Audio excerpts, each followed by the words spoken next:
Comix Watch. Comix Watch. Comix Watch. Now I am become death, the destroyer of worlds. Hello, everybody, and welcome to this week's illustrious episode of Comix Watch. I am the King of Comics, Nick Phoenix, and joining me is the Emperor of Comics himself, Garrett from Comics League. How you doing? How you doing?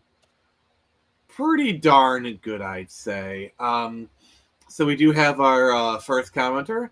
Hey, Tevya, how you doing, buddy?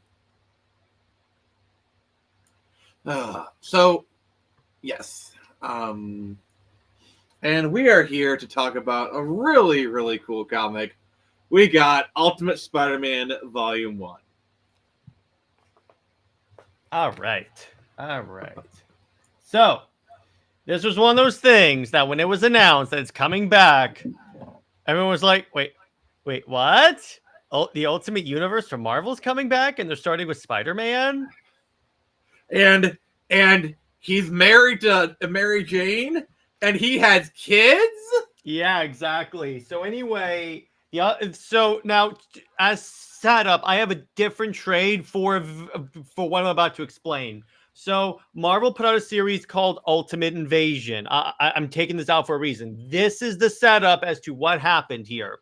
So from the end of the Ultimate Universe, so from Secret Wars to now, the maker, Ultimate Reed Richards, has been trying to get back to the Ultimate Universe by any means necessary. He was able to, and what he did though is he got a time machine and went back in time, and what he did was so none of the other superheroes would be able to stop him from ruling the world.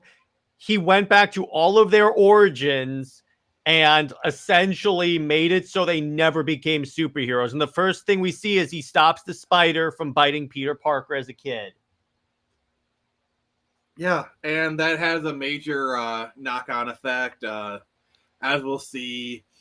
I just want to say, this is going to be a very positive review, and I'm just going to get this out of the way. This is a 10 out of 10 book. I'm sorry. This is going to be a glowing review. This is everything I wanted in a Spider-Man book. All right, 1 second.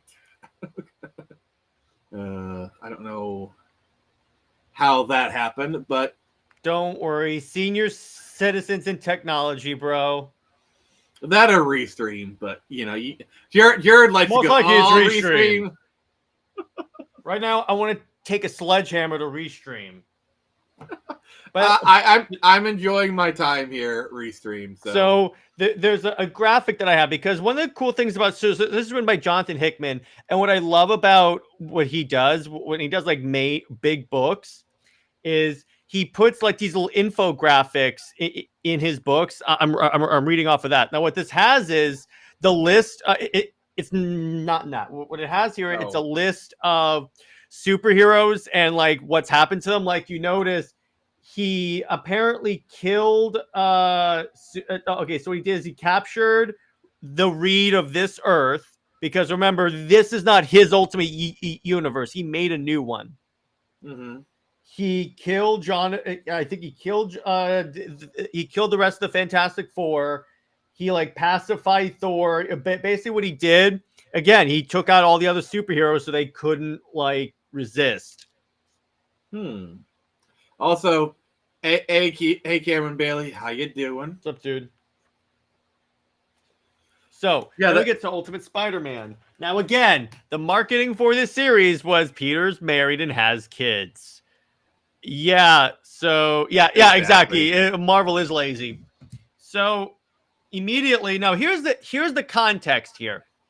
At the same time as this is coming out or about to come out, they're doing the run, the Zeb Wells run on Spider-Man. And the funny part is that Nick Lowe, the editor, is taunting like Ultimate Spider-Man, saying, watch it come out and it flop. Because he doesn't want to, because he's one of those people that doesn't want to admit that like people want Peter and MJ together. This series came out and is still being reprinted. Yeah, and apparently the first printing of issue 1 is actually worth a little bit of money. Yeah, so I'm like, and I said this when this series was coming out. I said, whoever is editing Spider-Man better be very nervous right now because you just convinced Marvel that the status quo of Peter and MJ is not what the fans want. Then you give it to them, and it's clearly what the fans want. See, this is clearly Marvel hears all the chorus of they want, like, okay, we hear them, it's pretty loud. Let's put it in an alternate universe thing, and we'll see what happens.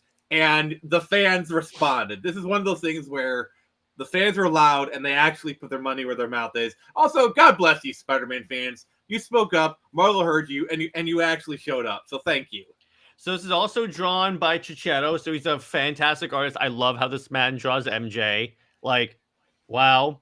So we're doing what issues are we covering, Nick? Let me let's just look at this real quick. I think it's the first 6. Okay. Yeah. So the series opens up. Now here's the big key here. So Peter never got his powers. So essentially what we're seeing is adult Peter Parker without powers. Yeah, 6 issues. Yeah. So we're seeing adult Peter Parker without. So this is Peter growing up without powers. He has a nice beard. I do appreciate that as a beard. Yeah, exactly. He's one of the beard bros. One of us. One of us. He's showering. Yeah. He gets dressed for work. He puts on his wedding ring, and then you walk in and you see Mayday Parker and Ben. I love how the red hair was. You can tell MJ's got some strong genetics. As both of her children have red hair. I know exactly. And then our girl walks out looking fine. Can I just say I love this version of MJ? Like, not just her personality, but like the backstory, like the place they put her, and they had a perfect, like, a reason, like, it makes perfect sense how she ended up there. Yeah, exactly, because the thing about this is what's cool about this is here was my problem. I was concerned because it's Marvel that they were going to desexify Mary Jane. Nick, can you blame me? No, I cannot. They didn't. Like, what the heck? To be fair, they kind of do the thing that I do with Screecher, where Mary Jane is attractive, but she's not sexualized. She's attractive. She's definitely attractive. You know, she's wearing what a classy woman would wear if she wants to be attractive. But she's not, if you get a little vulgar, she's not slutting it up. Yeah, exactly. And that's the difference. See, that's where Marvel was right. You don't want, like, overly sexualized character for no reason. So, but with this, they're owning her attractiveness, because here's the thing. Even in this universe, MJ is a supermodel. That's there. So she kind of has to be attractive. Yeah, and I just want to go on a bit of a tangent. I think us as comic book creators, we tend to see things as ugly or slutting it up. And for my thing is, you can have a character be attractive, be pretty, but not, look like, that kind of thing. And I think this comic definitely walks that line. Even the way she looks at Peter, she's dressed like a modern woman. She's fashionably dressed like a modern woman. And here's the thing.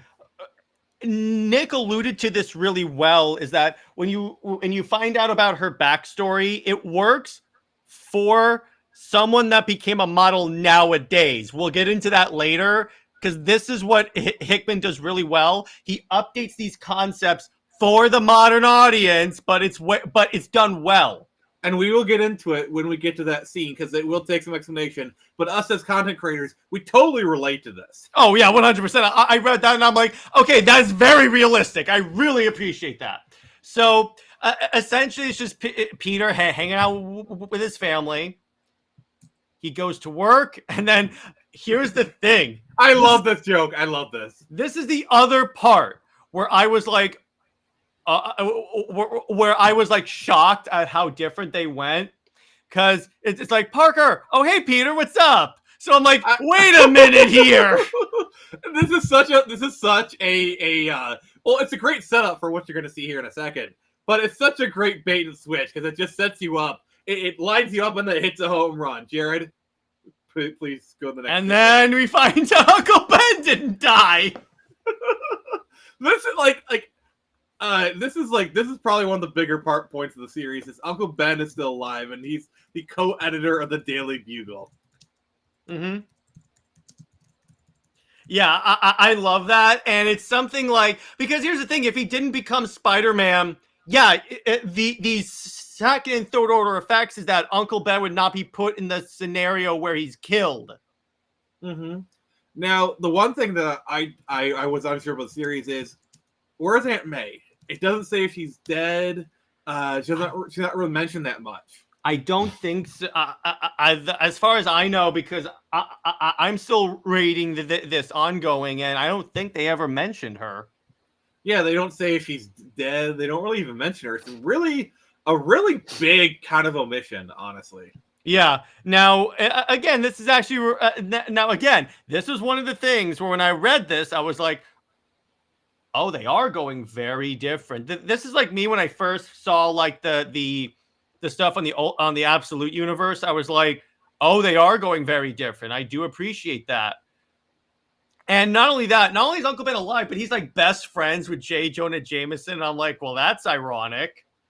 Yeah, and I love this version of Jay where he's still got like that fire, but underneath it, he's actually kind of a nice guy. Yeah, exactly. Which kind of shows that if J. Jonah Jameson, the main universe, was not such an a-hole, he'd probably be a nice guy. Well, the thing is, he's shown this side of himself in the main continuity plenty of times. It's just buried under that kind of like hard exterior, so it's not that unreasonable under certain circumstances for his sides to be more balanced. This is more balanced, JJ. Like he's still By got the way, that anger. Nick, I just thought of something. Remember last night when you were asking me if they did a Superman Wonder Woman book, who would I want to draw it? I'm kind of going for Chichetto on this. Honestly, that's not a bad idea. Because the way he draws Mary Jane, can you imagine him drawing that for Wonder Woman? Yes, please. I'm like, the hair, everything. I'm like, yeah, this guy can do it. This guy can do it. Also, I like the version of Wonder Woman where she's got the curly hair down to her waist. George Perez. That's George Perez. She had like a wall of hair. So, now here's the thing again. There aren't a lot of superheroes in this universe. If there are any, they're like very rare. Like Thor is being held on Asgard. Also, I really love this part where it's like, wait, is that who I think it is? Oh, it is who I think it is. It's Matt Murdock. And he became a Catholic priest. Also, here's the thing. He's blind, so he probably had the accident. I think that the difference is maybe he didn't get the training by stick.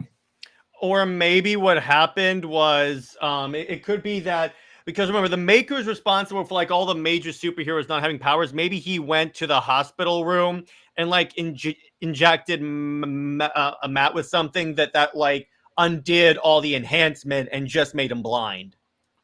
I mean, perhaps it's Reed Richards. We really don't know, so I'm not going to rule it out. Wait, it's not just Reed Richards. It's evil Reed Richards. Which is a lot more scary. Yeah, exactly. So then we meet Norman Osborn again. So it's a lot of the regular stuff. So we're seeing they're establishing. It's Harry. Oh yeah, it is Harry. So they're establishing the main players of the book, because Harry's going to be important in the book. I'm just gonna say I really like this book. It's definitely taking some Raimi influences with like the Harry and Peter stuff. I like how in any universe Harry and Peter become friends. Yeah, it's a multiversal constant. But yeah, again, imagine this being Superman and Wonder Woman. Yeah. I could so see that. That would work so well.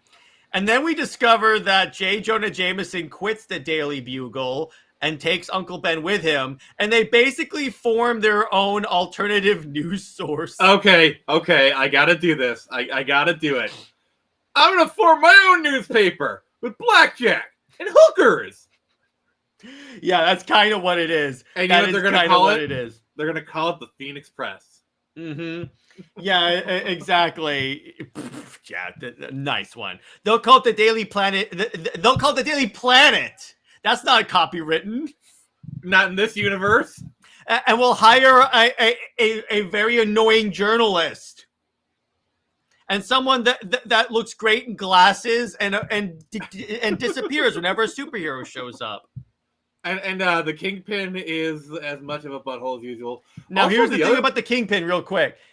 So, in this Ultimate Universe, the Maker has like a council that like runs everything. He's on that council. Is it a Council of Kangs? No. Definitely not that. I will say this is a part of the book that I was getting some Old Man Logan vibes. By the way, the countries are even different. Like the United States is called the North American Union, and the regional subsidiaries. Like here's the map. That's what the world looks like. Wait, let me full screen you. All right, maximize. There we go. So that's how crazy this whole plan by the Maker was.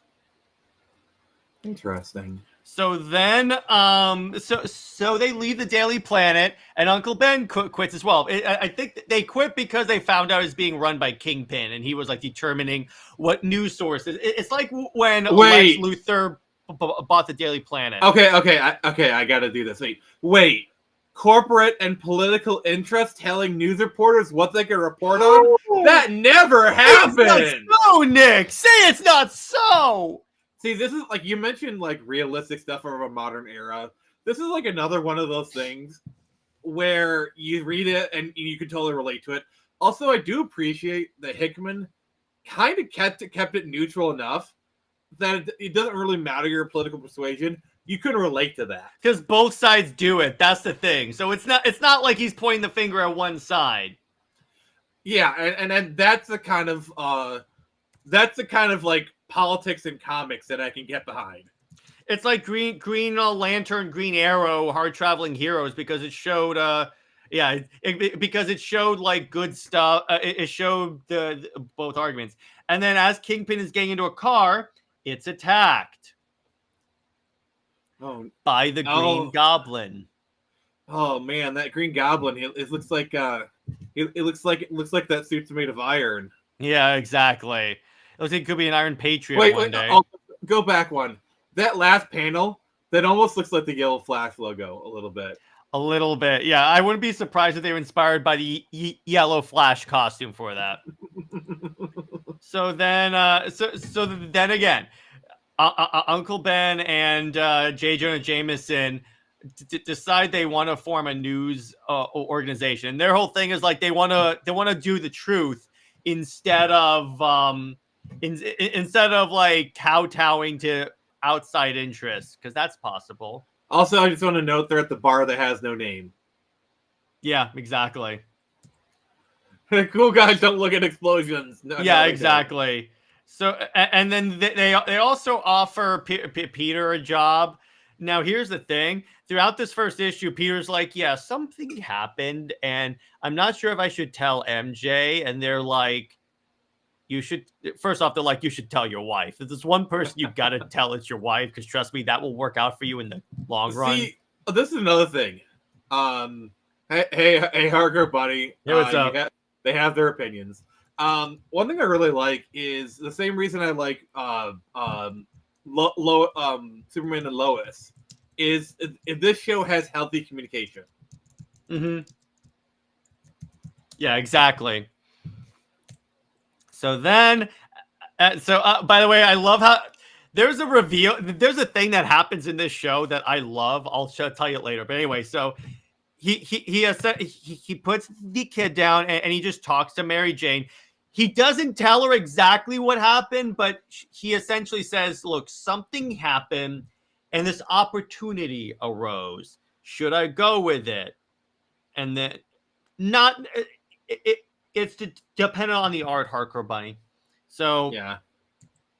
then essentially MJ is like, yeah, go for it. And essentially she says, go get him, Tiger. Because, okay, so what happened in this is that the night previously, Ultimate Iron Man, which is Tony Stark, shows up and says, hey, our lives were screwed with. So, yeah, here's the spider that's going to give you your powers. Now, just clarification: is this the original Ultimate No. Iron Man? This is the Iron Man of this universe. What's his current status? His father was killed in a terrorist explosion, as was Harry's, and he became essentially Iron Lad. That's what they're calling him right now. So he's Spider-Man. Are there any superheroes who get divorced? I haven't heard of that, actually. I mean, I wouldn't be surprised if it happens. Yeah, this faux plastic paper, whatever. That's your opinion. Yeah, Anyway, that's your opinion. I'm showcasing Harker Bunnies because they have a right to their opinion, and Yeah. I don't have to agree with it, but it's their opinion. Yeah. So inside the sphere is the spider and the costume, which looks like a symbiote, but it's not. Nanotech. It's nanotech. No, it's something more than nanotech. More than nanotech. I say as someone that has read more of this series, because remember, this is on my pull list. Yeah, I'm waiting for Volume 2 to come out. So, and then you get the dope reveal. So he's in his black suit. So also, I love that. I love that. The framing is just perfect. Yes, it is. And then I love how instead of saying the end, it says the beginning. Yeah, this is the great. Like, honestly, when it comes to first issues, this is probably one of the best ones I've ever read. It sets up the new world, the new story perfectly. What I love about it is it does the thing where it's like, hey, I'm going through my life. Here's here, here's here, here's that, and it just introduces people in a perfectly natural manner, where it doesn't feel like, all right, here's just a wall of text or like a voiceover. It feels natural. Yeah, exactly. And I like how there's like no speech on this last page. It doesn't say I'm this or I'm going to be a superhero. It's just that, because you know what's going to happen ultimately at that point. Yeah. So My name is then Tom Holland, and I'm Iron Lad. Yeah, exactly. So then we get. So here's the thing. I haven't read Ultimate Black Panther. I heard Ultimate X-Men sucks. Like, it's just about armor. It's not about any of the X-Men characters that people care about. Yeah, I hear that too. I'm probably gonna read Ultimate Black Panther at some point. Gonna maybe get it from the library or whatever. I'll check it out for sure, because I've heard that one's good. So issue 2, and I'm gonna say this sold me on issue 1. When I was picking this up month to month, I was like, nope, I'm in. Let's do this. It's to the point where this is the only Spider-Man series I am picking up, because I boycotted the other one then when this came out. Plus, I really like Hickman, so as like I'm trying to think, what would be a series that you've heard of that Hickman's involved in besides Secret Wars? X-Men. Did he do X-Men? Oh yeah. Yeah. The X-Men run like House of X, Powers of 10 and such. Yeah. So again, continuing on. So we have him in his black suit and everything. It's actually really cool. And then so I'm trying to see. Okay, so they're reading stuff about Spider-Man. But here's the thing. Mayday says something very interesting. She says he's scary because he's like all in a black suit and stuff. He looks like a freaking ninja. And then we see hot MJ, which I mean, everything is everything perfect. in this series is hot MJ. I'm like, can I just get a book that's just her? Even another female character that shows up is hot. This is just hot people. Continuing on. So I like how Peter is like swinging. He's still getting the hang of it. Like, he just falls into a water tower. And then we have the two journalists in a little club, and they're like discussing forming a news organization. Wait. I do love these panels because they actually kind of adopt a different art style. They have more of like a watercolor kind of look to it, and it really works. Mm-hmm. Yeah, I do enjoy that a lot. Yeah, that's true.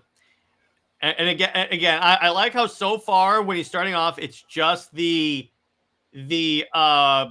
black suit. It's not even has a spider logo or anything like that. Really interesting to have him start in the black suit. That's really interesting. And I love he sees the Shockers about to break in. He's instantly Spider-Man. He goes, "Let me guess, lost your keys." So he's starting on the quipping immediately.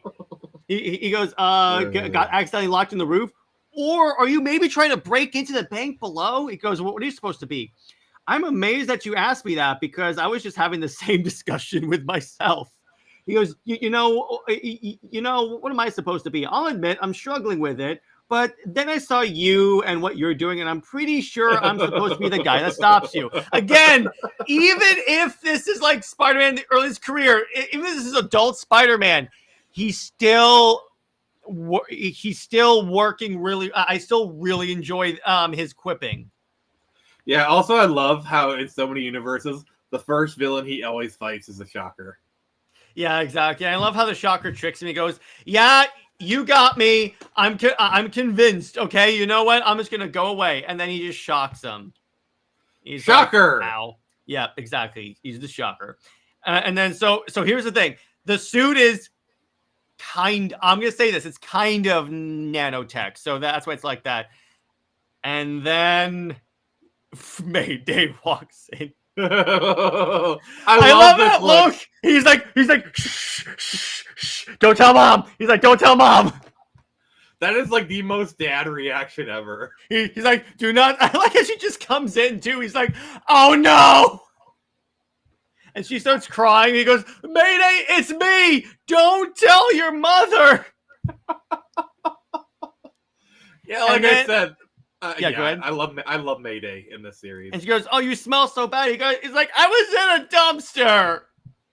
and she goes, "Maybe this could be our little secret." And he goes, "Maybe." He goes, "Can I bribe you with ice cream?" He knows exactly what he's doing. And then she says, and he goes, "Yeah, okay. One condition: can we change the costume?" And he goes, "Okay." So that's the cool part about this costume. It can morph its appearance. It can morph. It can, yeah, exactly. Morph. That's the reference more appropriate. It's Spider in time. Oh God, I hope Morbius does not show up. So then, so he's over there on his phone. He's texting MJ, and then again, it's kind of like the Venom symbiote, but it's like not. In other words, you see Shocker again. You're so holding back. Yeah, you see Shocker again, fights him, and then he gets blasted again. He goes, "Not again!" And then Shocker's attacked by Iron Goblin. Yes, I'm gonna call him that. I mean, as we get on later, it's actually not a pretty fair description. And then, all right, can you zoom in? We have to highlight this panel. Yeah, so MJ. So I love how you knew exactly what panel. So Mayday drew a spider, and he basically says, "Okay, I need a symbol." That's it. So read the last panel. Read the last panel. Wait. He says, "Face it, you might not be cut out for this, or maybe I'll give it one more day." All right. Jared, is it okay if I pull up our DMs and showcase a particular section? Yeah, go ahead. It's your show. When I read that, I was like, you know exactly what you're doing, Hickman. You know exactly what you're doing. Well, Jared, it's our DMs. I wanted your permission. Yeah. It's private stuff, so it's like, I needed your permission. But while I'm pulling that up, you talk. When I read this for the first time, I instantly started laughing because I knew what Hickman's doing. Because I doubt Hickman's gonna break him up or do anything stupid like that. So when I saw this, God dang, we talk a lot, bro. Yeah. So when I saw, you can actually DM search on Twitter. How do I do that? So where the columns are that like have all your conversations. Okay. on Twitter. At the very top, there's a thing that says search direct messages. All right, I'm literally just searching one more day. Um, all right. Nope, that's not gonna work.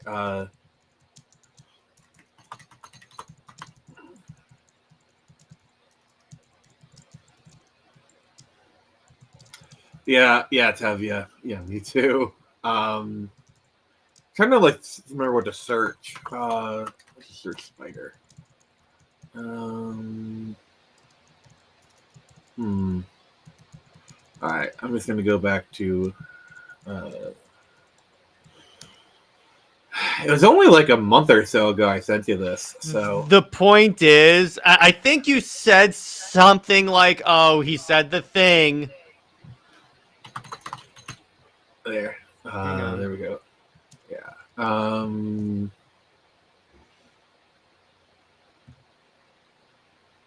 trying to find it on my end as well, because I'm pretty sure you just sent me it one more day. Yeah, it was just that panel. Oh, it was just a panel. It's not the actual text. Yeah. No, I think I believe I'd also sent you like some sort of thing with it. But yeah, just let's just kind of explain. Can you explain why we're kind of freaking out about this? Okay. So Nick happened. So for one of Nick's celebration streams, he had to read Spider-Man One More Day. Now, the thing about that book that was hilarious and kind of like maddening is that repeatedly the lines "one more day" were repeated in the book. So it got to the point where when Nick saw that, he sent me "one more day," and I'm like, "Oh, he's reading the book." I knew exactly what you were referencing. He's like, "They said it." I know I took like a picture of it. I sent it in your DMs. It's fine. Let's Yeah, it's all keep good. But the point is, yeah, this was a really funny thing for this to show up. definitely, and it's just oh god. But yeah, so and now we get Ultimate Bullseye. So Which is really weird that we have an ultimate bullseye. Oh, that was weird. it's hot MJ. It is hot MJ. But yeah, it's I'm weird like, that we got yeah. ultimate bullseye, but not ultimate daredevil. I feel like they're setting up an ultimate daredevil. And I love how MJ is bringing her Benta to school, and then Peter just looks at Mayday and goes, "You wanna?" And she goes, "Yeah." And then he basically takes her on a rooftop, and they experiment with different suits. So, like, if you notice, he's got like the Iron Spider, the original black suit, the Ben Riley, the blue, and then all of a sudden she's like, now we get the ultimate Spider-Man suit. I love how even she gets her own little kind of thing. It's great. Well, because he doesn't want her to be identified by any supervillains or anything like that. Yeah, Mike. Honestly, I kind of see what you're saying.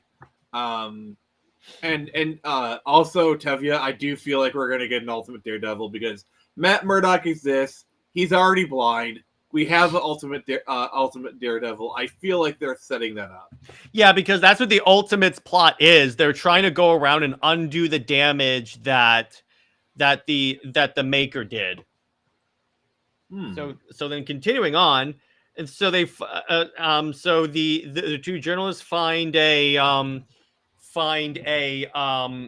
workspace. I use that term very liberally. Very liberally, yes, exactly. We don't mean politically liberally. No. We're using it in the actual sense. Mm-hmm. Yeah, exactly. So it's interesting there. So and then Peter shows up, and then they want to hire Peter, and they want to hire Peter to work for them. So then But again, Peter, see, here's the cool part about Peter being an adult. He has to think about his family because he's like, do I want to take this opportunity? But I have a steady job that pays well. So how do I? Again, this is why this series is so great.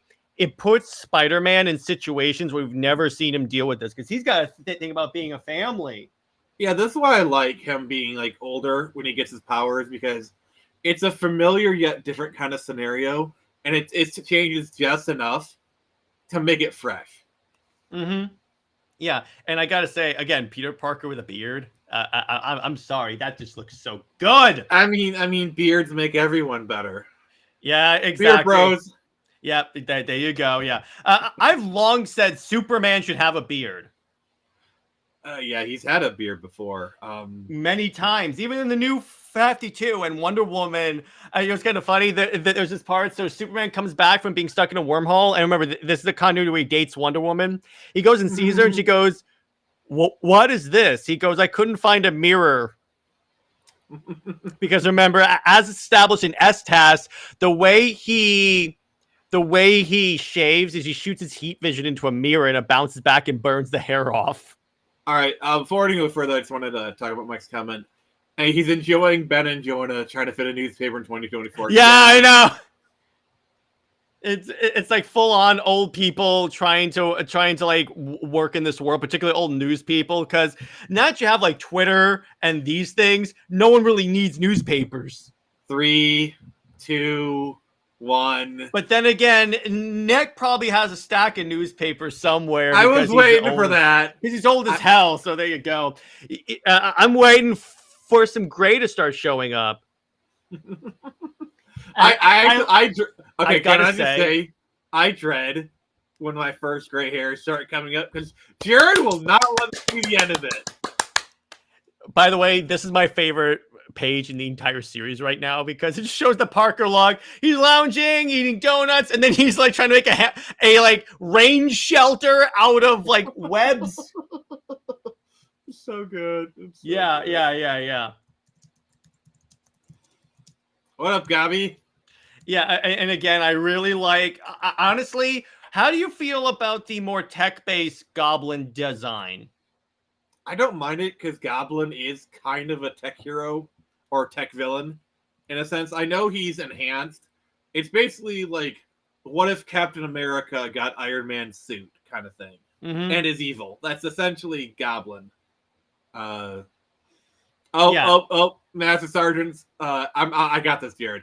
We used to chisel the news into stone tablets and we liked it. I always used to love red tablet days. Yeah, I bet you did. And he's like, so what's cool is that Bullseye throws a card and it impacts the Goblin bomb before he could throw it, so it like blows up and he like falls. And then, so what we're seeing here is Spider-Man and Green Goblin actually teaming up. And that's the interesting part about this book. It's basically a team up between the two. And I like this where Bullseye throws a bunch of cards and then he goes, well, you missed. And he goes, I wasn't aiming for you. And he just collapses the crane. That is such a trope. But I'm sorry. It's one of those things where it's like, yes, it's an overused trope, but I love it. Yeah, exactly. And I like how Goblin goes, don't worry about him, worry about me. And then they fight. And again, Peter just beats the crap out of Bullseye. And he goes, yeah, what's up? You okay? Thanks for helping hand. So essentially what this sets up, which is actually really cool, is they're doing essentially a team up between... so I love this. So the technology for Goblin suit and Peter's suit is similar enough that when Goblin like turns off the his suit, the spider suit starts to like the mask starts to like dematerialize, and Peter's like no, and then they like identify each other. It goes, hey, I'm Harry. Oh, you're Peter. What's up? And then they're like, you wanna hang out and maybe talk about this? He goes, sure. Again, that's the most dude meeting ever. It's like we just found out we're both superheroes. You want to hang out? Exactly. Yeah, I love that. And that's why I love this. And okay, hot MJ. I'm going to point that out because I want to. Also, can we just take a moment? Hot Peter. Can we just give him that? Yeah, Dude look at this pairing. Look at this couple. like dear God, I can actually see why MJ went for him. The dude is Mm-hmm. I just love that. And then we meet. So then we meet Harry, and this is Harry meeting MJ. And then later, we're setting something up. Jared, we actually have a funny comment from Harper Bunny. Can you read it, please? You're a wizard, Harry. Yeah, I know exactly. Okay, thank you. Sorry. And then we meet Harry's wife, Gwen Stacy. Oh. Now, here's the interesting part. This is a reversal of the typical 616 pairings. Because remember, in the 616, MJ's with Harry and Peter's with Gwen. All right, Jared. All right, we have to pause for a second. I found it. Oh, okay. Go ahead. This entire time, I've been searching down. All right, let me just get this ready. Replace screen sharing. All right. So this is from September 21st. Okay. Mm-hmm. And it's I need to showcase. Yeah, you need to actually share the screen, Nick. I know you old people don't know how. Yeah, there you go. All right, so this is my DMs with Jared. Yeah. I was like, what the F? I think. Yeah. Yeah, I was like, that's a dig by Hickman. That's a dig by Hickman for sure. So when that happened, I literally took a picture of it, sent it to Jared. I was like, yep, there you go. He saw it. And again, so we meet Ultimate Gwen Stacy. If I were Peter, I would say, I don't know why, but I find the urge to protect you from high ledges. Oh, God. I hope not. I really if I were Peter, I would lean over to Harry. Don't take her flying on the glider. Trust me. Also, and don't try and catch her. I think this is probably one of the most important scenes in this volume. I'm just gonna come out and say it. Because what I really like is there's no like flirting between like Peter and Gwen. No. MJ and Gwen kind of become fast friends. They all explain each other. It all makes sense. Yeah, and this issue did kind of get a little blowback just because it's just people sitting around and eating. But then again, you need scenes like this for things to breathe and establish the world a little bit, because the stuff referenced in this is brought up later. Okay, I do need to say who's doing the art for this issue. I mean, what issue is this? For this issue, I don't know. What issue number is this? Because actually, you know what? Here, it's done by David Messina. Yeah, because you can tell that different artists, because the character designs are suddenly ugly. Like this is modern comics ugly. Yeah, I don't like this. This is not hot MJ. From a distance, she looks like hot MJ, but from close up, it's like no, go away. The problem is there's too much emphasis on the mouth. The proportions are all wrong. Mm-hmm. The art artist was perfect. This is like Tumblr art almost. And like, and the other thing is, the artist is inconsistent with how they draw the faces with each frame. It's like a new face every frame. Mm-hmm. Like, okay, I'm sorry, Dave. I'm going to assume you're probably a nice person in person just because I'm trying to be nice here, but your art sucks on these issues. It's terrible. I'm sorry. I'm not going to attack you personally, but I do not like the art on this. So issues 4 and 5, I'm going to drop down to an 8.5 just because the art. Yeah, so we'll go through. So essentially, they're like, this is the couples hanging out, like typical Spider-Man stuff. So then the girls go to the bathroom, and this is where like we learn a little bit about MJ's background. So Nick, you want to elaborate on that? So MJ was a model, and this is where they kind of bring in the modern day. I in a will good say way. though, can I say something that's really good? Like, Yeah. shout out to Peter landing a model even without being Spider-Man. I mean, did you see the way he looked in those clothes? I mean, Yeah. I mean, let's be honest. Peter's always had Riz. Mm-hmm. It's just that damn Parker luck. God, I love you, Jared. That's why. Yeah. I mean, did you see what May looked like when she was young? Yeah. Well, actually, you know what's kind of funny? Well, actually, yeah. If you read Trouble, it's established that May is actually Peter's mother. That's okay. We didn't actually cover that either on a No. Oh, yeah, there we go. Yeah, there's your April Fool's Day. We found your April Fool's Day comic. Yes, No! yes. Okay. For those who don't know, on Comics League on April Fool's Day, we make people read comics that they Why? So Jared just Man, agreed. my big mouth. No. So Jared just agreed to do Trouble in Paradise. Read it live on stream and react positively. All right, I'm gonna mute myself right now. I actually did swear right there, so I wanted to mute myself to keep this PG because I'm still on it. But by the way, Jared, after we're done with the stream, I'm personally DMing both Talati and Jay to tell them.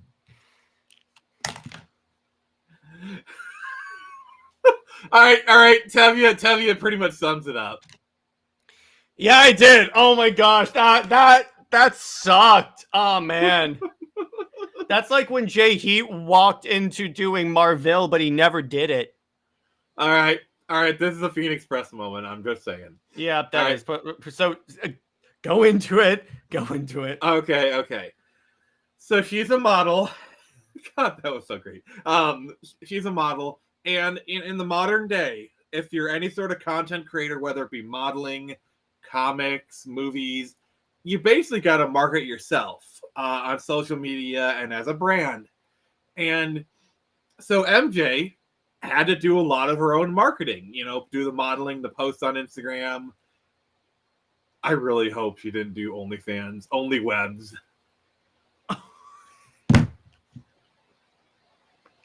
Only webs. That is great. You are on a roll today, Nick. Oh my god. Yeah, it's a good day. Only webs. You got to Photoshop that, bro, and say MJ's private modeling service. Oh God, I might have to. But anyway, it's like the only webs, but it's got like a blue web kind of. Okay. I'm sorry. I'm forming. Anyway, tangents. No, I got it. It's essentially the OnlyFans logo, but it's in the Todd McFarlane Spider-Man font that says only webs. Oh God, no. Anyway, go. So obviously she's a successful model, and so she decides to take the skills that she builds up, marketing yourself, and open a PR agency. And this is what I love about, because so MJ is a PR executive. She kind of has her own company. And this is what I love about it, is she was still a model, but she transitioned to PR. It is like the most natural transition. Yeah. And it makes perfect sense. Like in the 60s, this would have never happened. Like the connection is not there. I'd say only up until the 2010s could this really be relevant. It's like, here's the thing. Yeah, to echo what Nick was talking about, you need to market yourself on Twitter or social media in order to network, get other opportunities. That's how I got Sam Leo on my channel, because we were covering it, and on social media he DM'd me. Or it's like, I met Nick because he DM'd me to come on the show. I met Taladia. I met Britt. All these people I met through social media, through my channel and all that. I mean, that's kind of how. That's the only way for you to grow on YouTube nowadays. I mean, also, this is kind of a perfect segue, Jared, so just going to bear with me a sec. I mean, how else could we get Screecher to get funded within a week? I'm sorry, Jared. Right, you gave me a segue. Yeah, go ahead. All right, so we're going to take an opportunity to do a quick little plug a dub here. So thank you everyone for getting Screecher funded. We are heading towards the 2K stretch goal, and I just gotta say, you guys all are really, really freaking awesome. And at 2K, we have a new print available, so go back Screecher if you can. Here it is. And Jared, we are going to return to our regularly scheduled only webs. Back to the bad art. So they're basically talking all stuff. So I believe MJ and Gwen decide to start their own like marketing agency, if you will. Oh yeah, Tevia brings it up. Oh yeah, comic freaking historian. So comic explain. You never know because that's the thing. People ask me, how do I get these people on the channel? I just DM them.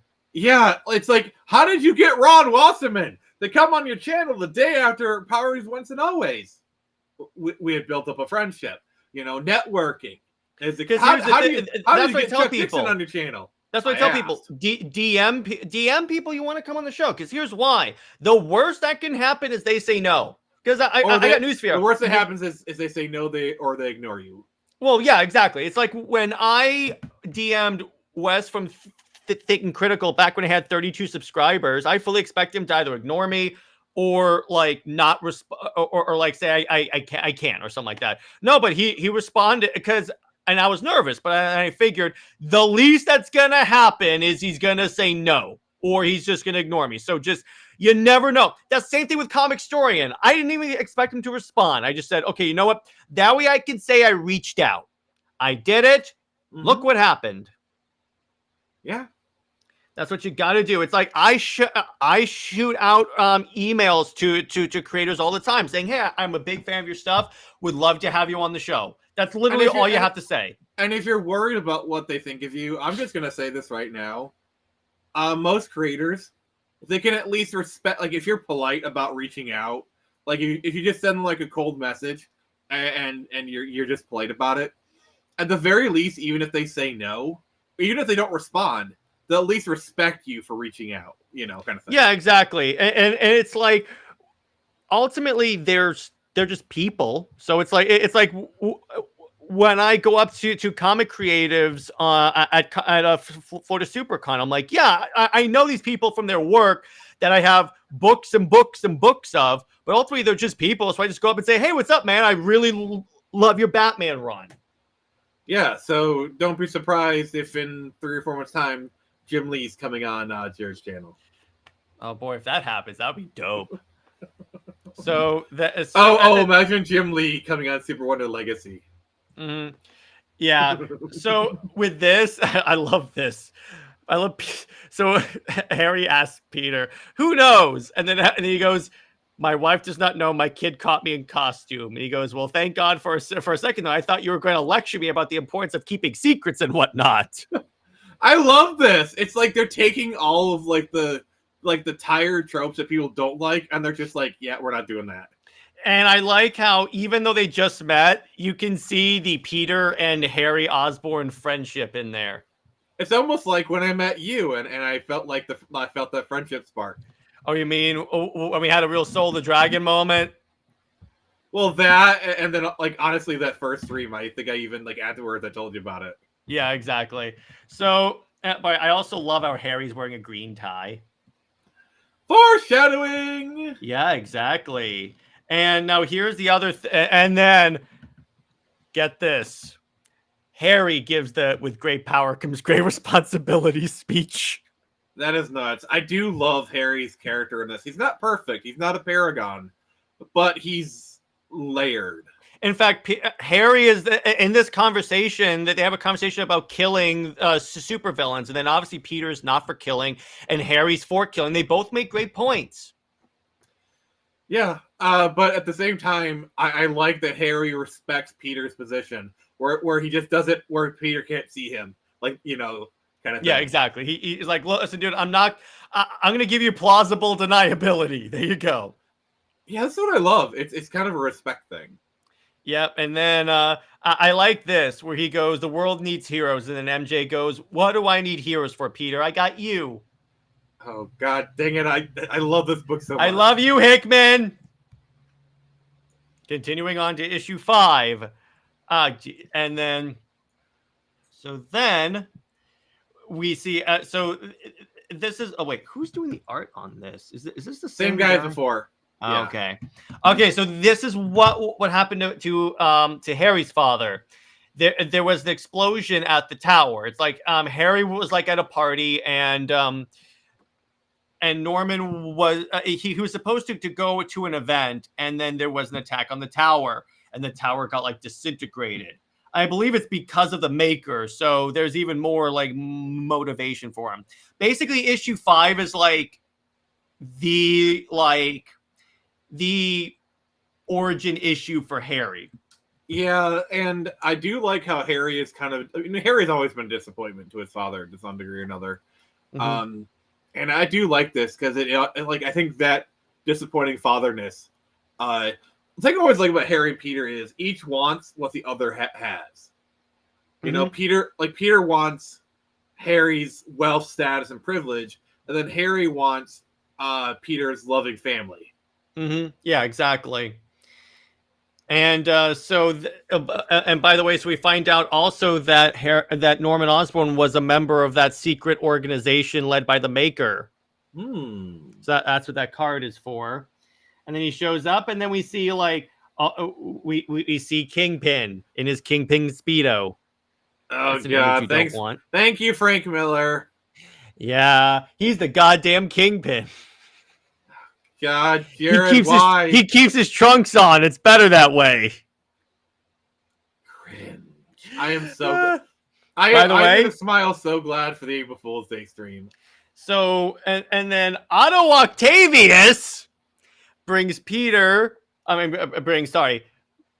Harry to Stark Tower, where we see the Iron Man suits, including a recreation of the Ultimate Iron Man suit. We see the Mark II from Iron Man 1, actually. And then we see, I think that's his modern suit. So basically, yeah, this is 100% confirming that the Harry Osborn suit is an Iron Man suit. And that's what I love is he's borrowing Stark tech. And these panels kind of remind me of, they seem very Ditko-like. By the way, if you notice, the Stark Industries logo is the Avengers logo. Yeah.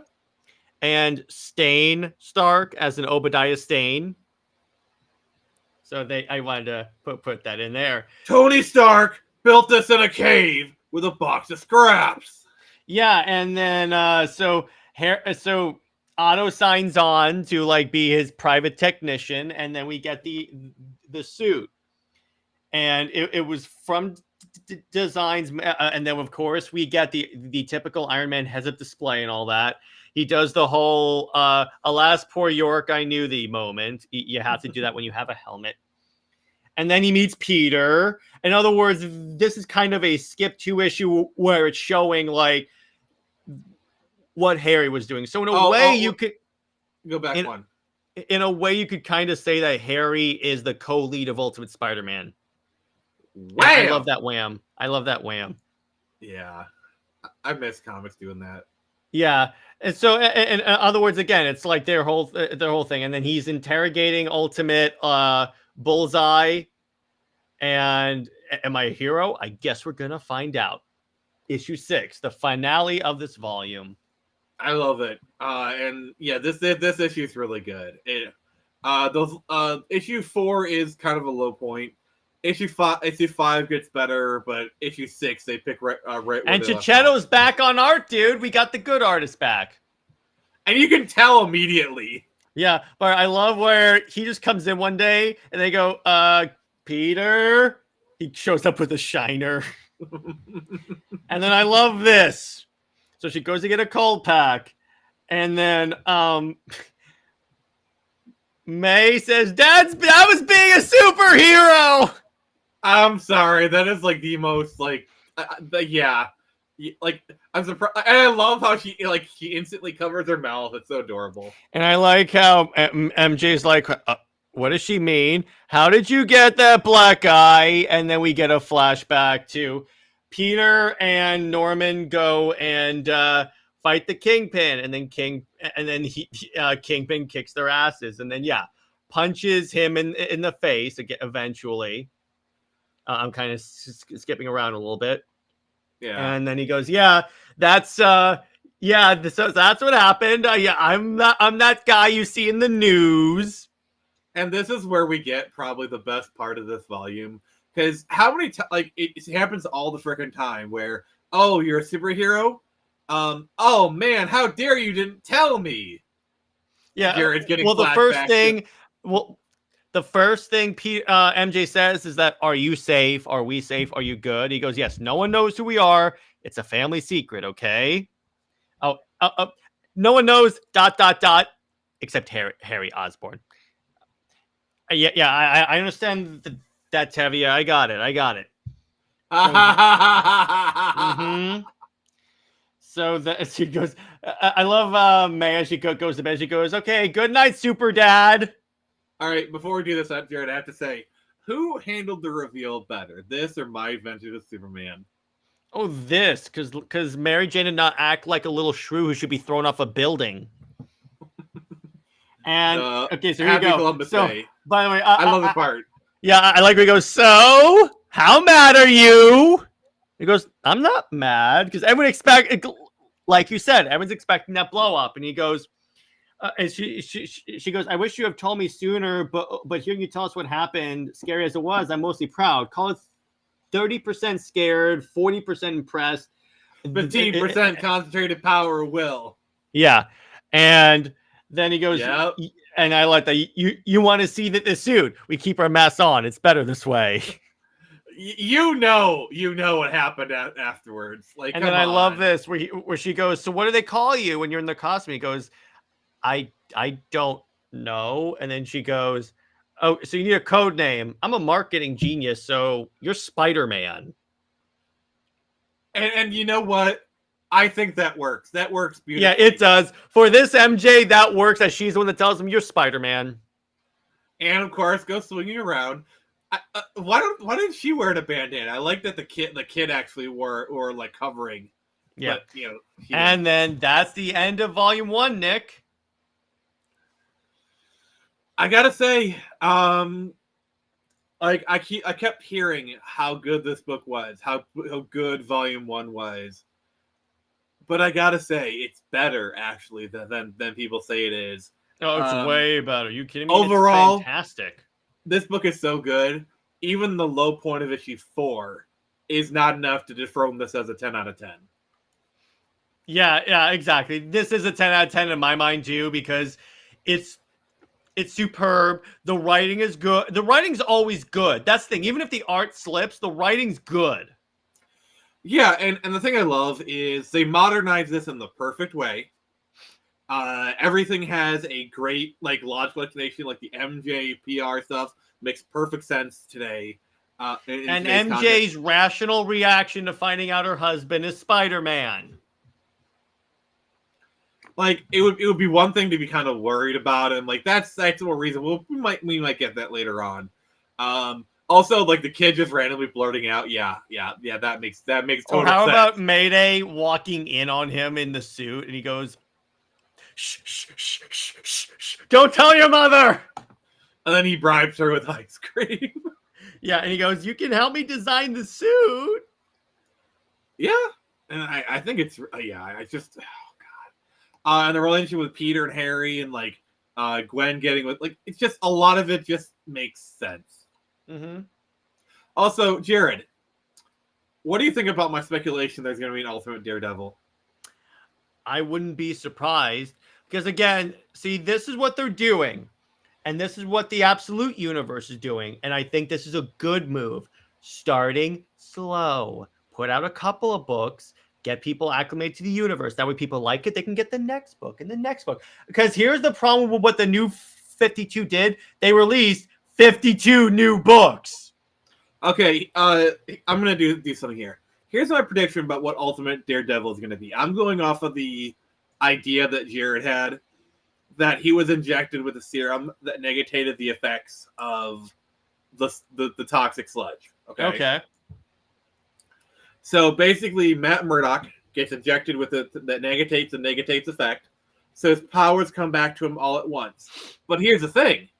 he got trained as a boxer. So we're not getting martial arts Daredevil, we're getting boxing Daredevil. I like that because it goes into the because it references his father. Either that or MMA. Because here's Mhm. how it updated. I'd have his father be it because MMA goes all the way back to the 90s, and in the Mhm. 2000s it existed in a prototype form. So you could say his father was an MMA fighter in the Or 2000s. better yet, his dad was a WWE fighter known as the Daredevil. No. I had to. And then he ends up becoming a famous movie star. And then he goes, the hierarchy of power in the Ultimates is about to change. Because his father was a boxer. That's always Yeah. been a thing. And if we want to update it to modern times, modern day boxing, the equivalent is MMA. Even if you go back to the 2000s. So a more like MMA Daredevil, where he gets his powers all at once. He has to learn to control them. Mhm. I think it works. Yeah, exactly. Yes, I am. Yeah, I think that that'd be really fun. I'm down for that. But again, what they're doing with this, they're bringing in, they're doing this piecemeal because they're like, okay, Spider-Man first. Let's see if this is good. If it's good, okay, Black Panther, then X-Men. Oh, that book sucks. Then we're gonna do Ultimates. That book is awesome. Yeah, so kickboxing Daredevil essentially. Or really, again, I say WWE because that can also explain the costume because he's like, I adopted my father's persona. Because remember, the reason why he picks the name Daredevil is because his father was known as the Daredevil. I mean, MMA sometimes has nicknames like that anyway. Like it No, was but Jack the Devil Murdoch. but here's the thing with WWE, you're actually developing a personality as well. Boxing does that as well as MMA to a degree. Mm-hmm. But the thing about wrestling is it's not as physical. Like they're not actually competing; they're performing. Mm-hmm. So that's kind of my thing. Plus, also Spider-Man has the ties to wrestling, so I don't want to take that away from him. But it's not Spider-Man. Exactly. That's exactly my point. Mm-hmm. But still, even if they just keep with the boxing, that would be really like you're basically making a Daredevil Wildcat at that point. But Yeah. Well, yeah. Arguably, Daredevil is kind of Marvel's version of Wildcat to a degree. I mean, he's kind of Marvel's Batman, Except also. much older. So Wildcat is Nick if he were Daredevil.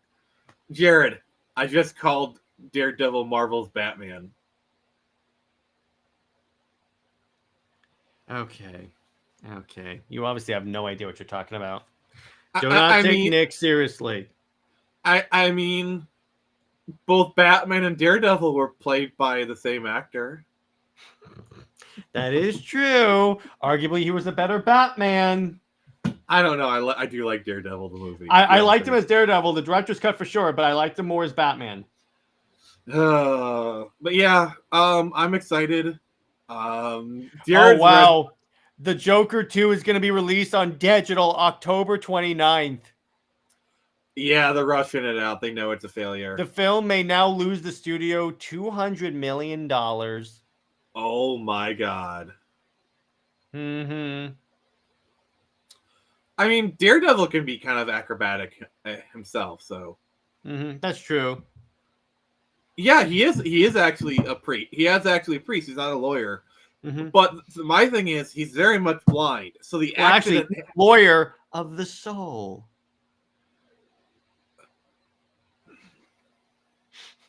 The fact that, like, in a way, you're actually kind of right just makes it so much worse. Watch, he'll say that. That'll be a line in Ultimate Daredevil. If that happens, you reference this stream. If that happens, yes, we trust me, we will bring it up because I probably would review Ultimate Daredevil. Oh yeah, 100%. Yeah, trained ninja. See, the problem is, in my opinion, the accident happened in the Ultimate Universe, but something happened to where he either didn't use his powers, to where, like, let's say Stick, like, basically maybe they killed Stick, or or he never met Stick and never actually trained his powers. Or they're It could also be, here's the thing, they could go the direction of just make it so he was blind from birth. Yeah, but then that doesn't give him the opportunity to become Daredevil. Not necessarily. The other option is he has the powers. It's just he never got the training to fight with them, but he just learned to live with them. Mm-hmm. You know, like he never actually used them, but he still has them, you know, kind of thing. I guess that could also work. Forgive me, Father. I've heard. Oh God. Can you imagine like Daredevil being a priest and listening to confession? Like, I actually kind of think that would be an interesting take on Daredevil. A Daredevil who is actually a practicing Catholic priest instead of a lawyer. Yeah, and he uses the confession as a way to like find people that commit crimes. Because Daredevil, like, is already a person who is heavily tied with like religion, the Catholicism. Since you're pretty familiar with a lot of those kind of religions, you studied them. What do you think about Daredevil? Yeah, I mean, he. But besides the fact that I am a Catholic, so that I didn't want to say it on stream. No, that's all good. But I do have that little kinship with him, and you can definitely see it. One of my favorite lines is when he goes in and says, "Bless me, Father. I'm not confessing what I've done. I'm confessing what I'm about to do." And then the priest goes, "That's not how this works." There's this one movie where, it's Van Helsing. Oh God, when Van Helsing walks like, "Forgive me, Father, for I have sinned." Yes, you're very good at that. That is so good. I would love. So Matt walks into the confessional, and he goes, "Bless you, Father, for I have sinned." The priest goes, "Who'd you beat up this time?" I love that first confessional scene where he's like, "You're asking for permission." It's like, "And I'm not a fan of the costume." And then Daredevil just smiles. Yeah, exactly. I do love Daredevil. I really do. I do. He's a cool character. I like him. Oh God. By the way, if we ever do interview Ben Affleck, we are talking about Daredevil. Yeah, exactly. I'm gonna say, can you pan around so we could see your bat cave? So Tevia says, speaking of street level, I'm curious where is Ultimate Punisher and Ultimate Iron Fist and Luke Cage? They're not gonna do an Ultimate Punisher book. I guarantee you that. Marvel doesn't like Punisher. I mean, Luke Cage they might do, but the thing about the Ultimate Universe is he basically prevented all the superheroes from existing. Yeah. As we talked about earlier.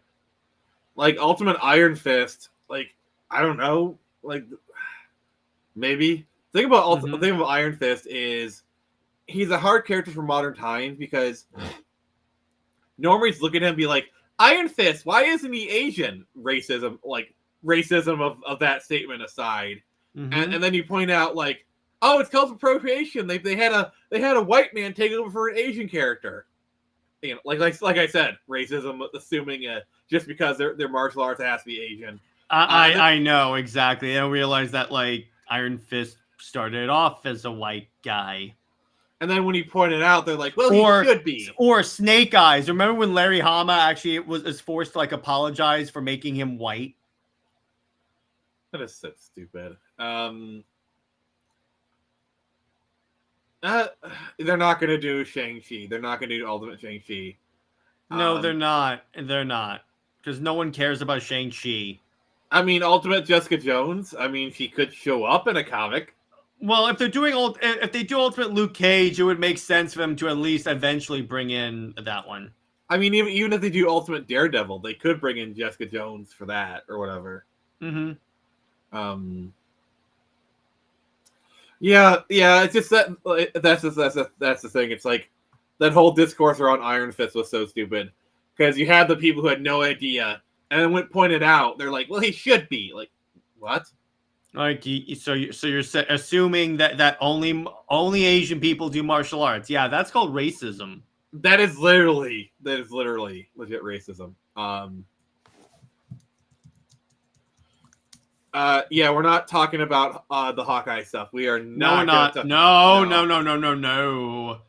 I'm just gonna say I don't like it, and that's all I'm gonna say because that is a powder keg of crap, and I don't want to pull. You do not want that attention. Trust me. I've just said I don't like it. I'm going to leave it at that. And do not constantly ask us questions about it, people, because we will not address it. But here's the thing, okay? This got me back into comics because, like, I was always a comic book fan. I'm actually starting to look for more comics now. I'm actually starting to read more. I actually bought The Crow, Volume 1. I'm going to read that. Have a great time.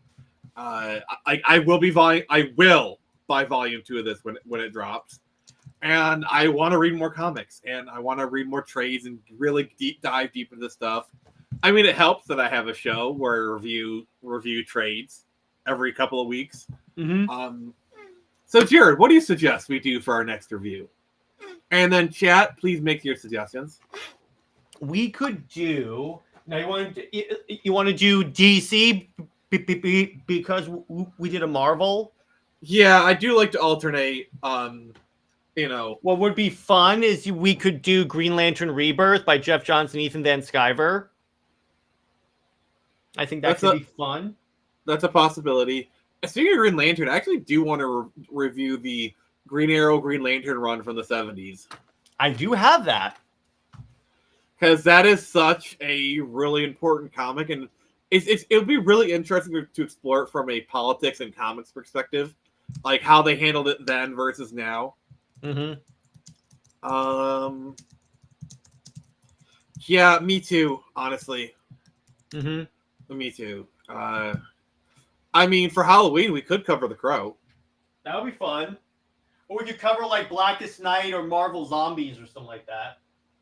Yeah, it's possible. Oh,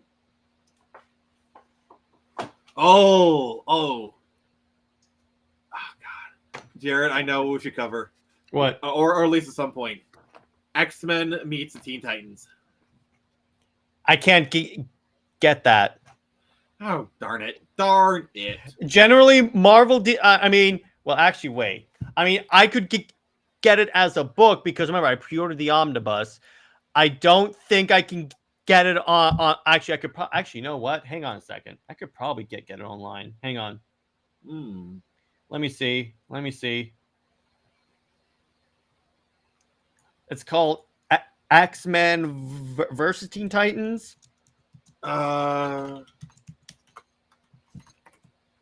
Yeah, it's basically like a double issue. I got it. Yeah, it's not that long actually, so it's a really short issue. Mm-hmm. Yeah, I think at some point, Jared, me and you need to make a list of the books we want to cover. Yeah, we can do that. All right, so yeah, I think we're gonna wrap it up here. So we will be returning next week, probably with the discussion, and then we'll be talking about our next review, probably next week. So thank you everyone for joining us. I really appreciate it. And this has been Nick from the Phoenix Press. And remember, I can only show you the door. You're the ones to walk through it. Bye, everybody.